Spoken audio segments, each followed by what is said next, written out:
د رباعي مجرد ولا یو باب مویل او رباعي مجرد دپاره صرف یو باب مو سره کنه فعللة مثال شو بعثرة قنطرة دا د دې مثالو.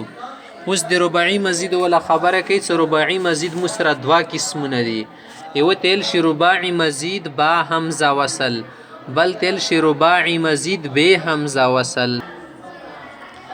رباعي مزید با همزه وصل ده کنه بل به همزه وصل ده. با همزه وصل ده پر دوا بابونه دي. رباعي مزید با همزه وصل کی دو باب ہے اور دونوں لازم ہے. رباعي مزید با همزه وصل څه ده؟ دې د پر دوا بابونه رسی دواړه لازم دي.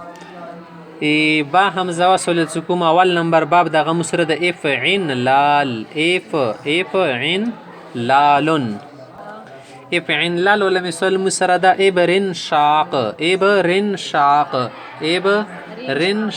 غاټ کاپ اخر کې غاټ کاپ لیکل شي. ابرن شاق معنا د سره والی کوي خوش هو جانا خوشالیدل.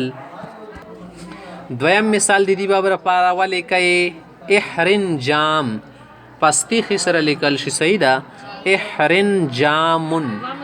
احرن جام کا معنی ہے جمع ہونا جمع کېدل.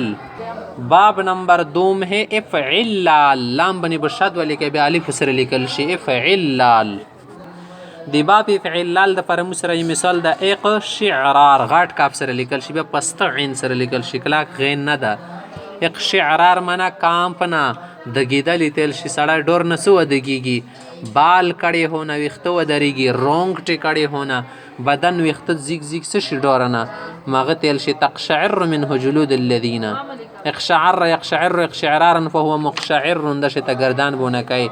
دویم مثال د دې باب د پاره ولې کوي الازمهرارو زی سره لیکل شي. صحیح ده بیا میم ده بیا هی ده بیا دوا ورېرې د مانس کې الف ته ازمهرار آنک سرخ ہونا سترګې سر کېدل ازمهرارن ازمهر ازمهر ازمهرار.